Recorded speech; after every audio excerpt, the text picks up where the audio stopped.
This episode is brought to you by Smoothie King, the musician, not the smoothie place. You are listening to Questionable Material with Jack Helmuth and Brian Sack.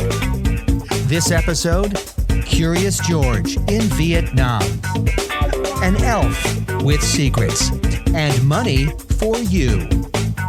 Just tell me when you're rolling. I just told you I'm rolling.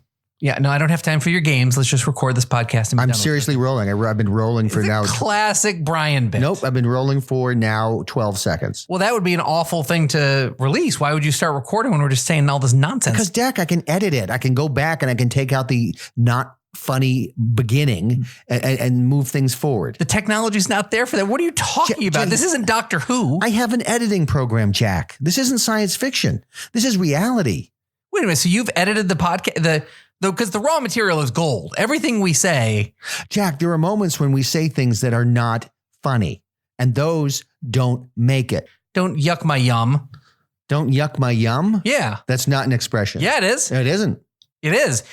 Don't you edit this out because you're going to be made a fool. Don't yuck my yum? Don't yuck my yum. That's a legitimate expression? Yeah. That's something somebody says. Yeah. You know, I didn't even know about this world juicer guy who just died. Who's the world juicer guy? I know Big Bird and Oscar the Grouch guy died. Yeah, he died, but so did Juice WRLD.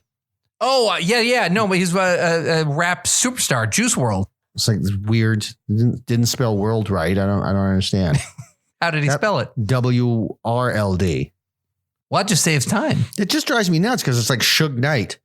SUGE is Suge. Yeah. It's not Suge. Well, you should talk, Brian, BRXYZN. Touche, Jack. What a jerk. How are you, Brian? I'm great. We should start hit record so we can start recording. I've been recording now for 2 minutes and 20 seconds. That makes no sense. None of this is usable. No, it isn't. I'm gonna delete all of this. All right. So let's start being good now. Okay. Tell an engaging story from your life. There are very few stories that you have anymore that I have not heard, and there are very few. Like I know all of your friends. Like when you just tell a story about one of your friends, you don't even have to explain who they are anymore. I just know your friends. Did I tell you the Austrian Bordello story? No. Okay, then. Let's hear that. There are stories you don't know. Okay, I want to hear that. So the year, Jack, was 1990. Uh-huh. And I was doing that little backpacking by yourself through Europe thing on the Eurail Pass. That's a dream come true to actually do something like that. And at some point I was in Vienna. I was staying at a youth hostel, and I wanted to go make a phone call. Now, for all the youngins back in the day, making an international phone call was a giant pain in the bum. It sure was. So I told the guy at the hostel, I was like, I'd like to call home. And he goes, well, there's a call center. You have to go down this strasse and then turn right at this strasse and then go down this strasse. And I was like, great. It's dusk and I'm making my way to the phone center. And then I'm walking down the street, and it's kind of a shady street. And I see this woman approaches me, starts speaking to me in German. And I tell her, nein sprechen Deutsch. And she goes, oh, do you speak English? I'm like, yeah. She's like, oh, and then she basically is a prostitute. Oh. And I said, well, I'm actually just looking for the call center. I kind of talked to her briefly, and I was like, okay, I got to go make my phone call. So I get to the call center. It's closed. Can't call home. So I'm walking back to the hostel and I see her again. Yeah. And she's like, did you make your phone call? And I was like, no, it was closed. And she goes, come with me. And I'm like, and so she brings me to the Bordello. And oh my gosh, this is actually really exciting. So have you graduated college? I just graduated college. So you're 21, 22. Yeah, I was on the younger side. So 21, mature level 13, but 21 physically. Yeah. And so she brings me into the Bordello. No way. Speaks to the guy. There's a bar there, and the guys lounging about and talking with the girls and everything. So it's a mixture of prostitutes and Johns. And Johns. Yeah, or Jans, I guess, in Germany. Yeah. Or Austria. And she says something to the guy, and the guy comes over with the phone, and he goes, very quickly. And I'm like, okay. And I show him the number. He dials the number for me. I call my father. I'm like, Dad, you won't believe where I'm calling you from. That's amazing. And I was like, I'm in a whorehouse and just want to let you know everything's okay. I'm fine. I'm in Vienna and I'm going to probably hop the train soon and go to Czechoslovakia, which existed at the time. It did. And that was it. That's my calling dad from a whorehouse story. That's a good one. We all have one, but what, and there was no, did you discuss price? No. Of the phone call or of the lady? No, of the lady. No, I did not. Traveling on a budget, you really can't afford the Vienna hooker. Interesting. Yeah. No. Okay. They didn't take American Express traveler's checks. There are two things that we seem to sort of fall into a lot in this podcast. Poo-poo. Poo-poo would be third. Okay. To me, it's Muppets and prostitutes. Muppets and prostitutes. It's true, isn't it? It is. Somehow we need to branch out. And we actually edited. We had a big prostitution discussion 2 episodes ago that we cut out. That was on the editing room floor. The proverbial cutting room floor. Yep. How much was it for half an hour on the cutting room floor with that lady? $350. Not bad. Have you ever gotten into a car accident? Yes. What was the circumstances of the accident? Which one? Oh, God. I had a rear end collision. A guardrail hit me once. A guardrail came out of nowhere and hit you? Hit the side of my car. Couldn't believe it. Terrible. Could not believe it. Rear ended someone, hit a deer. Yeah, I've hit a deer. That's pretty brutal. Oh, I fell asleep and went off the road. You fell asleep and went off the road? Yeah. Okay. I was driving back home. This was when I lived in Massachusetts. And it was late at night and I was tired. Sure. And when Brian's tired, Brian goes to sleep is what I learned. Yeah. And fell asleep, went off the side of the road in the median of the highway, which is Route 3. Yep. Went sliding down in the snowbank. And so basically kind of came to as I was sliding down the snowbank. And the best part is, Mass State Police, who I'm not super fond of. No, I know you're not. Tend to be a little corrupt. I'm standing there. He goes, I got good news and bad news. Okay. He goes, the good news is I'm not going to give you a ticket for falling asleep and going off the road. I was like, thank you. It's like, the bad news is there was a warrant for your arrest. What? And I'm sorry. That's what I was like. That's pretty much my reaction. I said, huh? And he goes, you have a ticket that you never took care of. And so the ticket I never took care of traces back to a nasty incident with a Massachusetts state trooper. Wow. So this is what happened. It was my prom night. I'm with my girlfriend. We're driving down coming back, totally never had a drink prom night. Sure. I'm with my girlfriend at the time. You could always tell the Massachusetts State Police, they had these Crown Victoria LTDs. Okay. And they had these square headlights and you could rectangular headlights. Yeah. You could always tell when they were behind you, when they were coming. Sure. So I see this guy flying down the road. Yep. So, and then I'm in the left lane. He gets right behind me. He's riding my butt. And so I signal, I get into the middle lane. He swings right behind me, rides my ass. And now I'm starting to get worried. So I signal and I get into the right lane. Yep. He swings right behind me. And I'm like, what? What's going on? And so now I'm just terrified, right? Yep. And I'm doing that, white knuckles. I'm going exactly 55 miles an hour. Exactly. I can't think. I'm just looking in the rearview mirror, like, what's going on? Yeah. And then he lights me up. Oh. Pulls me over. License registration.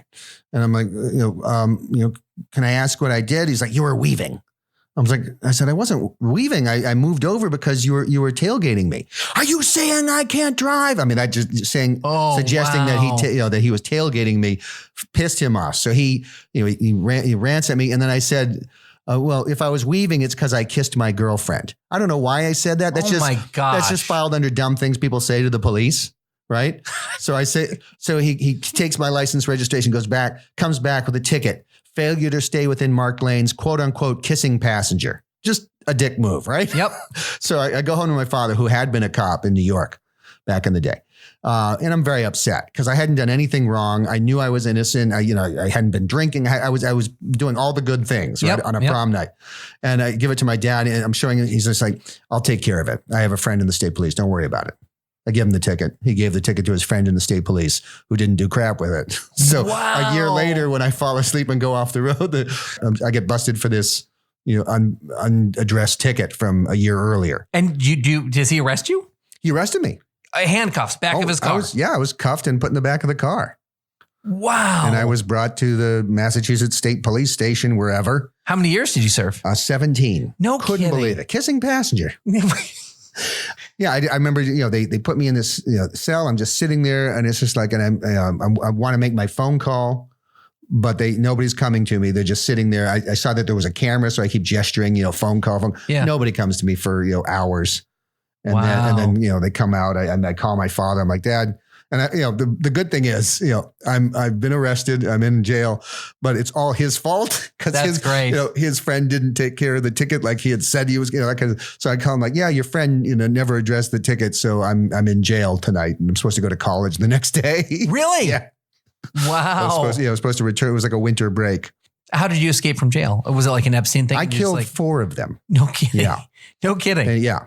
Because they're very mean, but they're super weak. They have brittle skulls. Like they crack. Like you just smack them. And didn't you tell me once that you framed Whitey Bulger for those? I did. Yeah. No I put that all on Whitey. Wow. Yeah. So actually he, while he may have, robbed some people, he actually shouldn't have been in as much trouble because you set him up for most of that stuff. I set Whitey up. Wow. Yeah.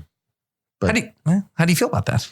Pretty good. I would too. He's a bad dude. So that's why I love them.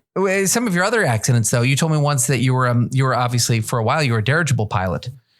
Yeah, we call them blimps. Okay, dirigible is just a snobby word that only the upper crust uses. And okay, so you're a blimp driver. That's right. I used to drive a blimp. Or fly a blimp, whatever you.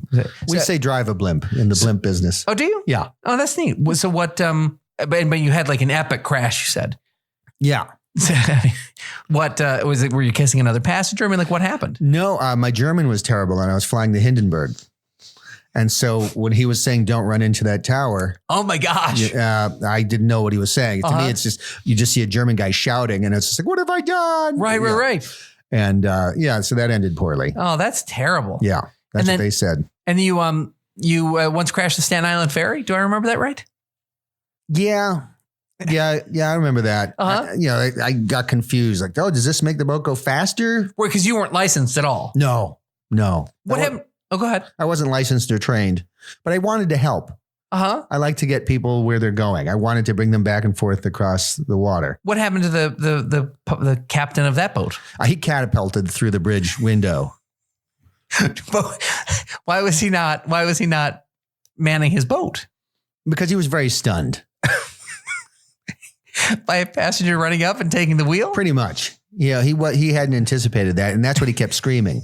Well, why did he try to wrest control back? I don't know. He was just very like, I hadn't anticipated this. I mean, most of those guys are drunk. Yeah. It's a high pressure job. It really is. You got to go that way and then turn around and go that way. Yeah. And then you turn around and you go that way. Right. And then you turn around and go that way. And then at that point, was it like, are you going that way or that way? And then you it's get confused. Yeah. Like, I need a whiskey. I need some. Yeah. Yeah. No kidding. Mm-hmm. So he was just screaming, stunning. He went flying through the window. Yeah. I hadn't anticipated this. And then, he went flying through the bridge window. It's really unglamorous last words. He seems really weak to me. Yeah. Well, there was a lot about him that was weak because I'd never seen somebody snap in half so easily. Oh, really? Yeah. It was like effortless. It was just bent in two. It's crazy. That's really weird. Yeah. Sad too. And you, because his kids were there because he was showing, he was about to retire. No way. Yeah. It was like he was retiring the next day. His kids were there for basically his last ride. Oh my gosh. And so the whole family was there. It was really? A big event. They had a photographer who was so stunned, he just kept taking pictures. Like he hit the shutter button and we have all the pictures like of the captain going through the bridge window. Like it's almost like stop motion. I've seen those. That's the 9-part series on your wall. Yeah. I like to remember it. It's a way to think back to, how I shouldn't have done that. Yeah. So that's the lesson you took. Well, and I know I wouldn't do it. If you asked me, would I jump on the Staten Island ferry and just put it full force into a dock? No, I won't. I won't do that. But were you aware that this was his special day, his last voyage when you jumped in and took control? Yeah. Well, it said goodbye, Larry. Which of course is what makes the pictures extra. So ironic. Yeah. What happened? It breaks my heart. Yeah, it broke his heart too.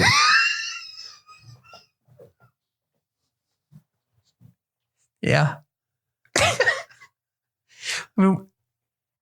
You okay? Yeah, no, I'm good. Just when you're split in half, I guess your heart would break. Yeah, no, it's just the location is everything. Yeah. Just like a restaurant. It's just like restaurant. What happened with his family on board with you? I mean, like, what are they okay? What were they in the driving area? I don't know what that's called. The bridge. The bridge. Sorry. Yeah, they were all in the bridge. Okay. They had, stunned looks is the best I can describe it. Because it's like, this isn't happening, right? Like that kind of look. Yeah, yeah. And then I was like, this is happening. I don't know why I said that, but I just turned to them and I was like, this is happening. This is all real. And it was hard for them to process. I bet. I mean, especially after their dad and husband went soaring through. Yeah. Saying, I did not see this coming. Was that his last words? I had not anticipated this. Yeah. It's such a formal way of saying it. Yeah. And he got it out. So it was very, you understood every word. I think a lot of people, especially as the bridge glass was like severing arteries and things, you would probably slip up and be like, or something. But he got it all out. Wow. Yeah. Cheapers. Yeah. And then so I'm sorry. When I get sad, sometimes it sounds like chuckling. It's just so tragic. It's really upsetting to me. What and you turn around and let his family know that this is indeed happening. Yeah. Because, I think they thought they were dreaming or like this is some kind of weird night. So you wanted to snap them out of the dream. I was like, this is totally real. I can pinch you if you need me to. Okay. Yeah. That kind of thing. So what was the interaction like for the next, couple minutes after the crash when I didn't stick around because I felt like, I felt bad for them. And, and I knew if I stuck around, they might vent on me and I didn't think that would be fair to me. So I just kind of excused myself and then I kind of blended in with all the other passengers who were fleeing the boat. And wow. Yeah. Now, how many people in total died from the Staten Island ferry incident? Would you include somebody who drank themselves to death over the course of 5 years? Boy, that's always the question, isn't it? Yeah, I think I would. 19. Okay. 22. Oh, man. Yeah, I forgot. There's a bunch of them. Sure. They would have made excellent Massachusetts state troopers. Probably. Yeah. I'm really excited about this because... here we go. I see the look. What? I can tell you're about to spring something on me. No, spring something. And you what? This is something you've clearly done and can answer for. Okay, then. This isn't something that you're hearing for the first time now and have to just improvise. This is something that you know a lot about. It's going to be easy to talk about. Hit me. Okay. So, you know how you have that series of children's books? Yes. Mm-hmm. Yes, I do. Yeah. And I was just wondering if...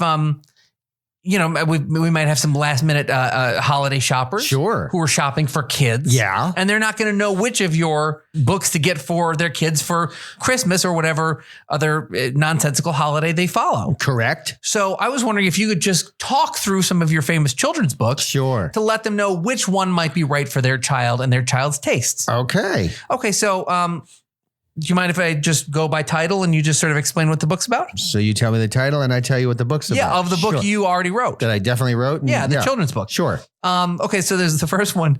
I don't know how you got the rights to this, but Curious George gets captured. Yes. What happens to George? Well, Curious George gets captured. This was set in Vietnam. And what happened was the Viet Cong had built a series of tunnels underneath, underground, especially near Cu Chi. And we needed to infiltrate it to kill the Viet Cong. And a lot of the soldiers, psychologically, it is very difficult to climb into these tunnels and crawl in the dark. I bet. Horrifying. So obviously a monkey is more suitable for that kind of thing. Mm-hmm. So in this, Curious George gets captured. He infiltrates the tunnels of Cu Chi. And unfortunately, he triggers a booby trap. Oh, no. Did it end with his capture or did you see him then in his, like what happened? Well, it doesn't really say. So the end of the book is just there's a black flag with a monkey on it that says MIA for monkey missing in action. No, we knew what it stood for. And I kind of leave it open ended for the kids to kind of figure out. Well, I mean, was he captured? Was he killed? Right. Do you, but I didn't really. I wanted the kids to work that out on their own. Yeah, because I thought that would be a nice activity for them. Oh, sort of like the back of a book where it's like find the 5 things that are like it's identical pictures, except 5 of the things are like slightly different. Right. Like he's holding a popsicle and then it's an ice cream cone in the other picture. And you have Right. So it's like just a fun activity for the kids. Did he make it back? Right. Yeah.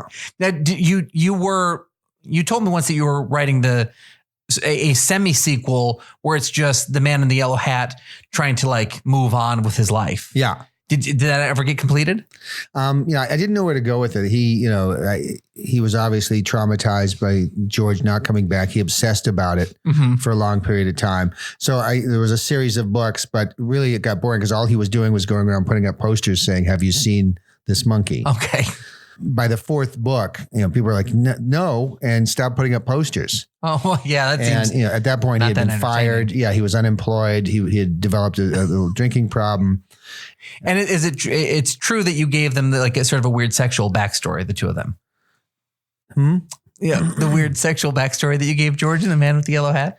Yeah, well, it's kind of he was species fluid, so he was pansexual and all the other words, and so there was a consenting relationship between the man in the yellow hat and a childlike monkey. A childlike monkey, which is a little creepy to a lot of people. And a lot creepy to a little people. Here's a book. Seems so open-ended. The Friendship Gang.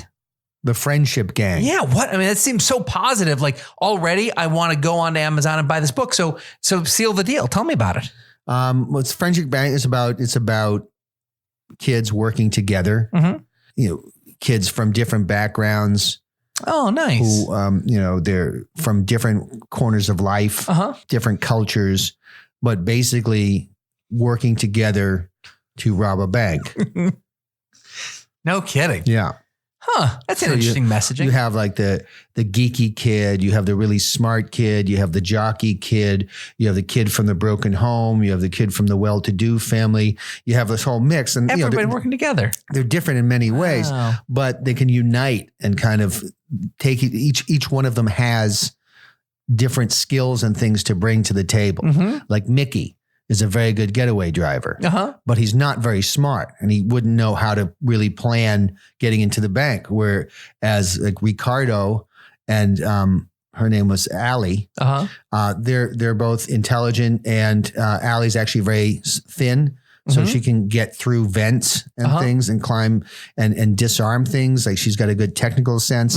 And so like it just shows that kids can be very different, but work together for the same goal. How does how does the heist go? The bank robbery go? The bank robbery goes, well, they break into the vault. They get a bunch of gems. They get a bunch of safety deposit boxes, lots of money, gold bars, things like that. But one of the safety deposit boxes contained a lab specimen of an incredibly deadly toxin that was incredibly contagious. So they accidentally unleash a worldwide contagion that has a phenomenal death toll. And the lesson there is, you can work together, you can plan on things and get results, but you got to be careful because every once in a while, mistakes happen, things you didn't anticipate. They didn't think there would be a deadly pathogen in a safety deposit box. They thought there'd be money, gold, diamonds, things like that, as there were. But like the book wants to tell you, just be careful. Man, I love.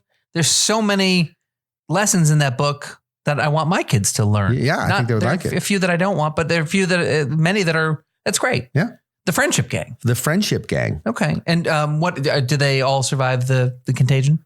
Nope. What happened? Well, that was the other part of the book. I wanted to show that people from different cultures and backgrounds and worldviews can all die painful deaths, but together. And kind of in a sort of harmony. Yeah. Because there was a lot of suffering, but at the same time, they were glad that they had each other. Right. To die with. How do they die?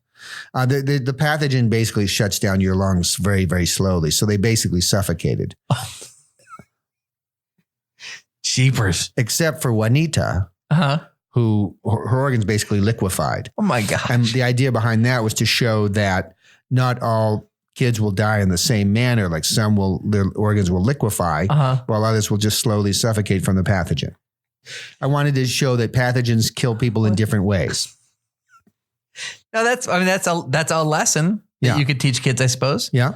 Okay. I'm a little less interested in the book now. I sort of like the innocence that my kids have, but I mean, I give you, there's a glimpse of hope for Miriam. And it looks like she's going to make it. Oh, good. Like she's bouncing back. The fever has subsided. Oh, that's great. Yeah. How long is this book? 1,812 pages. Which you specifically did because it's your favorite war. Yes. That's neat. So Miriam is about to bounce back. So she makes it? No, she didn't make it. Oh, no. She thought she was going to bounce back. And then what happened? She kills herself. Why? Because I wanted to show that sometimes when people are bouncing back from horrible things, they can still suffer from crippling depression. Oh, yeah. I get, yeah, that's a lesson. It's a lesson. Yeah. Okay. Well, let's just do one more. Do you have energy for one more? Sure. And I know you wrote a seasonal children's book. It's called The Christmas Secret. And I was wondering, could you tell us about The Christmas Secret? Yeah, The Christmas Secret. It's about Billy and Sally. Oh. They're two little kids, and it's the night before Christmas. They're super excited. Oh, fun. Santa's coming. Yep. And so they hatch a plan to hide and wait for Santa. Oh, classic. Yeah. So they go downstairs and they're hiding in the curtains. And then they hear the reindeer and they hear the chimney and there's noise.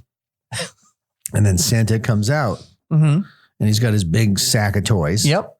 He puts it down and then he goes upstairs. And the kids are sitting there in the curtains and they're peeking and they see the sack of toys, but they're like, Santa's upstairs. Yeah, yeah.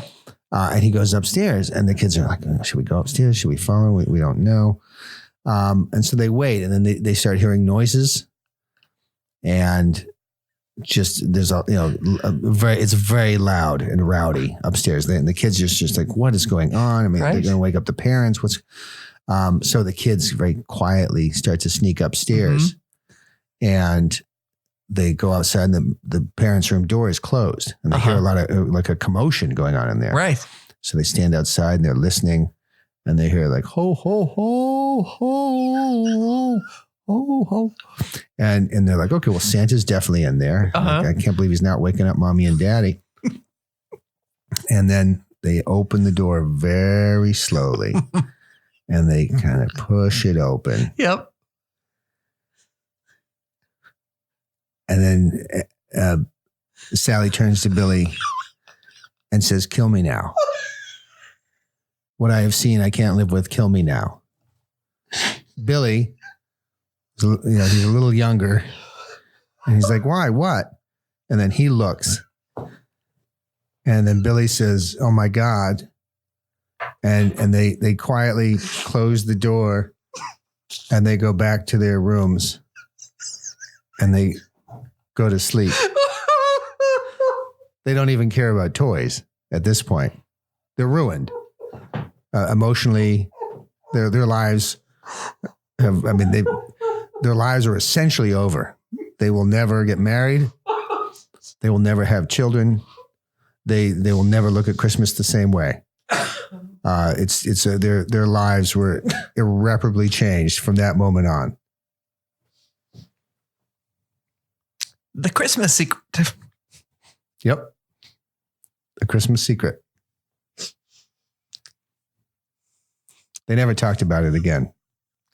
What were you hoping to teach kids? I'm sorry. It's allergies. What were you hoping to teach kids with that book? I honestly wasn't hoping. I wasn't thinking about teaching anything. I'd done a couple of hits of acid. And at the time, it just flew. The words just came out. I was typing. The keyboard was talking to me.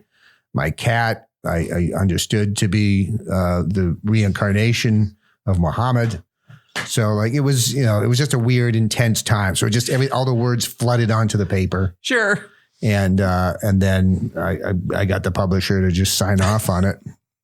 Did you ever like read it after you wrote it, like after you came down? No, I didn't read it until the trial years later. Yeah. Because unbeknownst to me, it had caused a tremendous amount of psychological damage to children all over. It had been translated into numerous languages. That's what a big publisher will do. Yeah. I mean, even Korean. Yeah. Even countries where they don't celebrate Christmas. Mm-hmm. Yeah. Weird. Because kids wanted to know the Christmas secret. And now they know, and it's just like, oh, and I'm in trouble. Okay, whatever. Right. The Christmas secret. Yeah. Okay. So would you recommend that people buy that book? I would watch the movie. Well, thanks for sharing your kids' books, Brian. Yeah, no, I love writing children's books. No, the kids are lucky to have you. Yeah. I mean, except for the ones who've read some of your books. Well, some people like them, some people don't. You know, it's like cyanide. You know, some people take to it, other people don't. Nope. That's not a thing. Just so you know. Like lupus. Some people are like, yes, and other people are like, no, thank you. No, you definitely don't know this level of analogy. It's beyond you. Botulism? Nope. How about we move on? All right. Okay. So here's this thing, and it's a little weird habit I've had over the years, and I've done it for a long time now. So the state comptroller's offices, they have what they call like missing money funds, right? So these are checks that were deposit checks that were put down for electrical prorated insurance payments that were sent. You close a bank account, but 6 months later, some kind of interest payment comes in for it or some check or whatever. And so there's money that's owed you. Sometimes it's very significant. And for some reason, they didn't make it back to the owner. And so these checks, they can't go back to the company. They have to go to the state comptroller's office in the hopes that someday the check will be reunited with the person whose money it is. But so I developed this habit. So I would go to this one website I'd go to. I type in my name, see if there's anything, type in family members' names, people I was working with, I'd punch in their names and then whoever just happened to be top of mind that day. And I would do it every 6 months or so. And so I thought, okay, well, Christmas is coming up. Maybe people would like some money for presents. It's a great idea. So here's my Christmas present to all the listeners of questionable material. And just to give you an example of the money that's out there, I went around and I plugged in names of famous people. And by the way, Brian really loves doing this. Brian would do this. I enjoy this. Back in the BS of A days when we worked together in 2012, he would just walk around to staffers and say, "What's your name? What's your mother's name?" And you would just plug it in and you found money for people. Yeah, all over honest the place. to God, all over the place. All over the place. You love doing this. I do. So with famous people, a lot of the times it's residual checks. So these because when you work in film, television, stuff like that, you get these checks all the time, and you just sometimes people lose track of it. So Bill Cosby. America's dad. He's owed $571 by Walt Disney and Company. Oh. Yeah. Robert De Niro. He's owed a penny by American Express. He's probably not going to claim it. Tori Spelling is owed $16.26. I don't know. Back to Bobby De Niro, though, for a second. I'm not. The way he doesn't say no to movie projects. I'm thinking he might get that penny. He might take that penny. I think it's possible. He'll take it up. Okay. So Tori Spelling is owed how much? $16? $16. But then she's also owed $1,784.95 by Tiffany and Company. Oh. So here's a case where she must have returned something to Tiffany and has a store credit, never claimed it, and then it winds up going to the state comptroller's office. So Tori Spelling, $1,784.95 is yours if you claim it. Wow. And do you think, is there any way that she can get money back for what happened to her face? She can get store credit. Arnold Schwarzenegger, $2.26 by Google Payment Corporation. Oh. And also $150 by Kiva User Funds. Arnold Schwarzenegger, again, 15 cents by You Promise. You Promise. Yeah. Okay. My favorite here. This is the most amount of money. This is the most money I've ever found. Steven Spielberg. Wow. Is owed $10,000. Oh my gosh. Reported by Bank of America, California. Wow. A guy named Glenn Beck used to have a TV show or something. He's owed money. He's owed money. Amy Mann from Till Tuesday. Voices carry. Right? Oh. She's owed money. I'm looking out for everybody. You're looking up Steven Spielberg, Glenn Beck, and Amy Mann? I'll do anybody whose name comes into my head. Oh my Dom gosh. DeLuise. Yeah. Dom DeLuise is owed $1,165.15 by Screen Life. And he is deceased. So I guess his estate can petition for that. Wow. Christian Bale, actor, $116.59 by Walt Disney again. Those Disney people. Their stock is going to plummet after all these actors come and get their money. Gary Busey. Oh, it's a penny. Never mind, Gary. Oh, he could use it. He could use a penny. A penny. Ivanka Trump. Oh, I've heard of her. Owed money by Baccarat, which is they sell expensive glass things, and Tiffany and Company as well. Oh. So Tori Spelling and Ivanka Trump both owed money by Tiffany. Bernie Sanders is owed over $100 by Graham Holdings Company. So get that money, Bernie. Well, that would be great. And then maybe he could take his paws off our money. Right. Okay. Scott Baio, who follows me on Twitter, by the way, he's owed 2 cents by the Walt Disney Company. Wow. Yep. Nancy Pelosi and husband Paul owed $1,220.68 by Great Pacific Insurance Company. Anthony Hopkins, my favorite about this, so he's owed $462 by EP Talent Services, so that's like a talent residual. But his company is Cannibal Enterprises Incorporated. It's fantastic. Which is hilarious. That is so funny. And then Brian Stelter, do you know who he is? I've heard of the name. He's a CNN guy. He's got a show on CNN. He's owed money by Time Warner Cable. I didn't think they gave shows to guys named Brian. They do, and then they take them away. Oh, weird. So to personalize this, and I really do encourage people, it's so much fun to go on and do this. We did it around my office a week or two ago, and I mean, it stopped traffic in our office. Everyone was obsessed with it, looking up each other. The hosts of my show, all 3 of them were owed money. The executive producer of the show was owed money. I, of course, looked. It's so fun to look up yourself and your relatives. I found my grandfather. Wow. So I have money. He passed away in 2002, and he is owed money. So I have money out there. That's technically my dad's money. We have money out there. It's so fun. Yes. People should go onto this website. It's crazy. There's money just sitting out there for you. So here's what you do, listeners. You go to missingmoney.com. So that's the website that aggregates a lot of the state comptrollers' offices. And I'll put this all in the show notes too. But missingmoney.com aggregates most of the states that sign on. There are some states that just, they don't sign on. They do their own thing, but they have their own comptroller's office, which you can actually access through Missing Money. They have a map and they'll show you. So like California has their own, their search engine. Georgia has their own. Pennsylvania has their own. But most of the states are subscribed to missingmoney.com. It's amazing. Totally legit.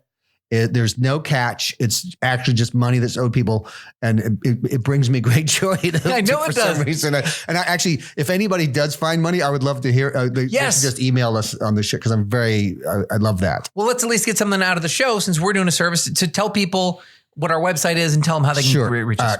Contact at qmpodcast.com and let us know if you have any luck and if we got you Christmas money. Yeah. QMpodcast.com. Yeah. Also where you can link and read our show notes. Yeah, you can read the show notes. I'll put the link to Missing Money there, even though it's just missingmoney.com. Yeah. And this is all, we do a lot of fake, silly stuff. Yeah, but this is actually true. But this is actually true. This is a true moment. Yeah. And I'm telling you, I know all of you have paused our podcast. This is probably bad for our ratings. I don't know if there are ratings. But you're going to pause this so you can go online and see if you have money owed to you. And I bet you a number of you will. How cool. I know. Let us know. That makes me happy for some reason. Okay. I'm excited, Brian. Why are you excited, Jack? Because it is time for our interview, and just in time for Christmas, we have someone who's come down from the North Pole itself, Santa's right-hand man, or I should say, his right-hand elf, Gumdrop the Elf. Gumdrop the Elf? Yeah. All right. Yeah, he's going to be on the show in like a minute. And we can talk Christmas. We can ask him all the questions we've ever wanted to ask about Santa Claus and how they make toys and how they deliver them and all this stuff. I'm so excited. Hello. This is he. Uh-huh. Who is it? The Buttigieg campaign. Hold on. Well, how many do you need? Wow. How many do you have? Really? Okay. All right. Bye-bye. Oh, my God. What? I got to go. You have to go. We have to go where? I told the Buttigieg campaign I would find them some black voters. They don't have any. What? They don't have any. They don't have any? They don't have any. There's not a single black person in America who's going to vote for Buttigieg? Apparently not. Wow. And I've heard that. I had promised that I would help them find some. Why is that your job? I resonate with the black community. What? I was listening to Public Enemy a long time ago, Jack. So, the Buttigieg campaign needs my help. They saw me as somebody they could work with, as kind of like a liaison. They're like, we don't know any black people personally. Brian, do you know any? I'm like, yes, I do. Yep. What do you need? They're like, well, could you talk to them and ask them if they would vote for Buttigieg? This is a really long way of saying you're not doing this interview. Yeah. Okay. How many black voters do you aim to get, let's say, by the end of the year? I mean, if we're lucky, we can get 18, 19, something like that. I don't know. That'd be big. Okay. I can only try. You can only do your best. Yeah. Well, you're a lousy co-host for a podcast, but good luck with your weird volunteer job. Thank you, Jack. Sorry. You're welcome. Thanks, Jack. Don't be mad. I am mad. Ask a lot of questions. Always great advice. Thanks so much for that.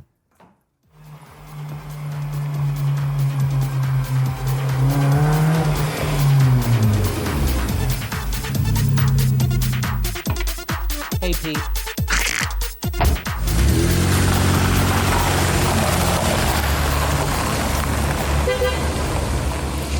Sorry about that, everybody.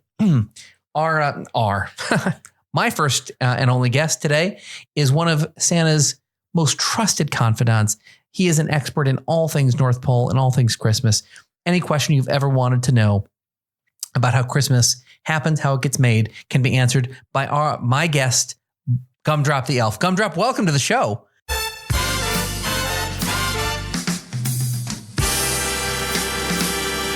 Hi, Jack. Hi, Jack. Thanks for having me. You're welcome, buddy. Hi, Jack. Hi, Merry Christmas to you. Merry Christmas to you, Jack. Oh, thank you so much. Merry Christmas. Yeah, Merry Christmas. So I was wondering, what is it like being an elf in Santa's workshop in 2019?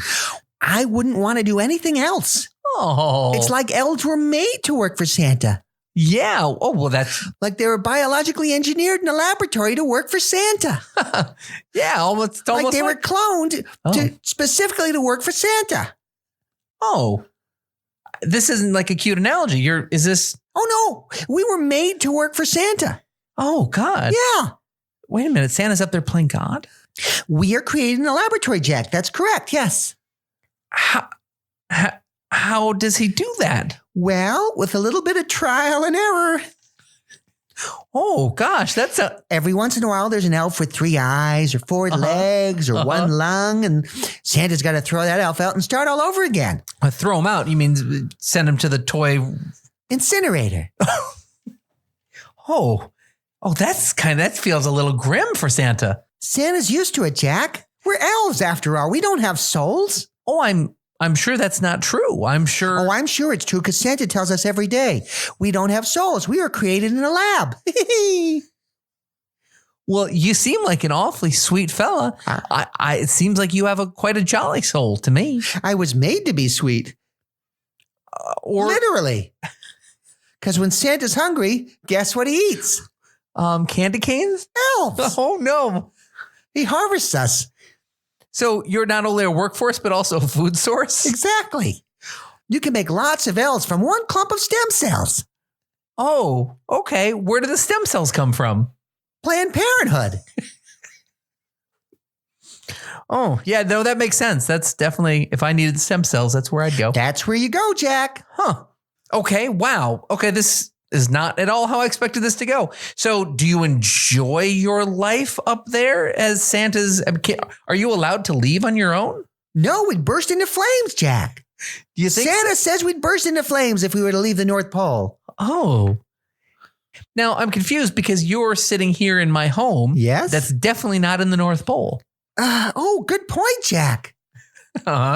What's a workday like for an elf? Well, the buzz alarm goes off at 4:30, Jack. And then we go to food place, and then we go to workplace, and then we go to food place, and then we go to workplace, and then we go to food place, and at midnight we go to sleepy poops. And then you get 4.5 hours of sleep, and then you do it all again? Yes, we do, Jack. And what do you do on the weekends? There are no weekends in the North Pole, Jack. Santa said so. Okay. There's only Monday through Monday. So you just work every day of your life for 19.5 hours a day. That's right, Jack. Okay. And are you happy with this? Let's talk about making toys. Okay, how do you make, I've always wondered, I sort of get how you would make old fashioned toys like a train, out of wood, but I don't necessarily understand how you make modern toys like, electronics. Well, that's easy, Jack. Oh, how so? Filipinos. Oh, is that a type of elf or? No, they're from the Philippines, Jack. We bring them over here under the guise of working, and then we take their passports so they can't go home, and then they work for us and make electronics, Jack. I'm not sure I'm comfortable with that story. Okay, so that's how you make the electronics. Okay, that's how the toys are made. So the thing I've always wondered is about the naughty nice list. How does Santa keep tabs on everybody in order to keep that up to date and accurate? Well, of course, Jack, that requires a massive amount of surveillance. I guess so. So over the years, and Santa's been around quite a long time, hasn't he? Yeah. He's developed a very sophisticated surveillance program that really penetrates every aspect of a child's life. And we do traditional surveillance, such as the stalking you in the shadows kind of surveillance. And then we have more modern electronic surveillance methods, Jack, such as listening in with microphones and hidden cameras and intercepting mail and communications. Wait, Santa goes through our mail? Oh, absolutely. How else do you find that somebody's naughty or nice? Well, if the parents say they're nice or maybe a report card or something, I don't think you need to go through the mail or take pictures of people. Well, it's a price you pay, Jack, for free toys, isn't it? So if you get a free laptop from Santa Claus, shouldn't you expect that the people who gave you that laptop might be able to read the messages on it? And Jack, what about something like Alexa? You think that microphone doesn't go directly back to the North Pole? Oh my gosh. I guess that makes sense. And that pretty little dress that your wife got, you don't think the button in that might have a little bitty camera that transmits video back to the North Pole, Jack? To an incredibly large data center that amasses information, yottabytes of information? I have never really thought about it. I just thought it was a cute little list. I didn't think there was a real price to pay. Well, Jack, one of the biggest lessons you should learn from Santa Claus is nothing's really for free. Look at Facebook, Jack. Okay. It's free, but they take all your information, don't they? Yeah, I guess so. All right, then. Well, your dolly's free, right? Yeah. But she's got a microphone in her nose. Huh. And what do you do with this information? Does Santa solely use it for naughty nice purposes? We have information sharing agreements with other countries, Jack. With other countries? Yeah. Like who? China? Why? Okay. We don't ask questions, Jack, but China pays an awful lot of money to know who's naughty or nice. And China, what do you get in return from China? Money, Jack. And that's what makes the North Pole go around. Huh. I thought it was like the magic or laughter that made the North Pole go round. Laughter's a nice noise, Jack, but I guess the laugh at the end, I guess, is kind of disarming. I'm not sure I want China to have this information. Is there a way you can opt out of Christmas? Sure, Jack. But to be quite honest, we have our fingers in a lot of pies. You don't think Hanukkah candles have microphones inside them? No, I do. Well, I do now. So, okay, this has been what's the relationship like with Santa Claus and Mrs. Claus? Because, she doesn't get a lot of press.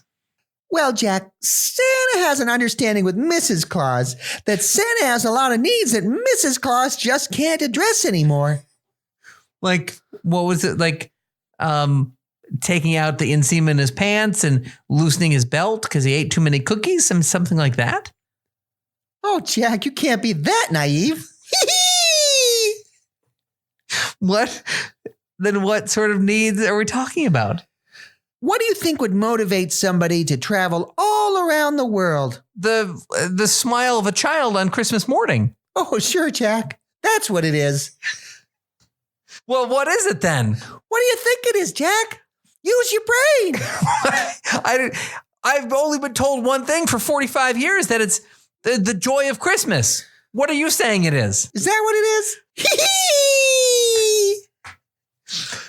Okay. How can you be so naive, Jack? All right, enough. Don't make it personal. Cooped up in the North Pole all that time? With his freaking wife. I assume she's a sweet, gray-haired lady in a red. Yeah, she's great. Okay, so he goes around having consensual sex on Christmas Eve? Is that what you're saying? Yes, Jack. Santa comes but once a year. But when he does, look out. Oh, boy. Okay. I'm telling you, Gumdrop, I'm glad you're here, but you're kind of ruining Christmas for me. So Santa is celibate for 364 days, 365 on a leap year, days a year. And then one night, he just goes to town. Yep. Okay. Well, Gumdrop, before I let you go, are there any other secrets of the North Pole that you think would be relevant for our viewers to know about? Well, did you know, Jack, that the North Pole has no penguins? Huh. I'm not sure I heard that. Why is that? Because Santa's an avid hunter. No. Yeah. And he hunts penguin? Down to the last one. And that's all he hunts is penguin? Well, not anymore. They're all gone. So what does he hunt now? Fugitives. Fugitives? What, like escaped convicts? Like more like escaped elves, Jack. Oh, gosh. Santa gives them everything. Life, housing, employment. And to reject that? Well, I have no respect for someone like that, Jack. Okay. Someone like that is a bad person who needs to be sent to the bad place. Where's the bad place? Where Rudolph went when he wouldn't get in line. Where did Rudolph go? Oh, it all went to his head, Jack. And then it went to his head, if you know what I mean. That's all the time we have for Gumdrop the Elf. Nope. I'll be polite and say thank you for your time for being here. Thank you for having me, Jack. And don't forget to have a Merry Christmas. Yeah, no, I'm not. I don't celebrate that anymore. Merry Christmas. Yeah, okay, and to you. That's all the time we have. Oh, stop it. That's all the time we have for our podcast today. I hope you had fun listening. Please be sure to go to our website, QMpodcast.com. You can subscribe. You can read our newsletter, show notes, all sorts of fun stuff. And please tell your friends, post about the show. Let people know if you think this is funny. Please let them know there's a funny podcast out there. Spread the word. That's the only way this thing is going to get bigger. And the only way Brian will ever stop leaving me to do these awful interviews with people like Gumdrop. Thank you for listening, and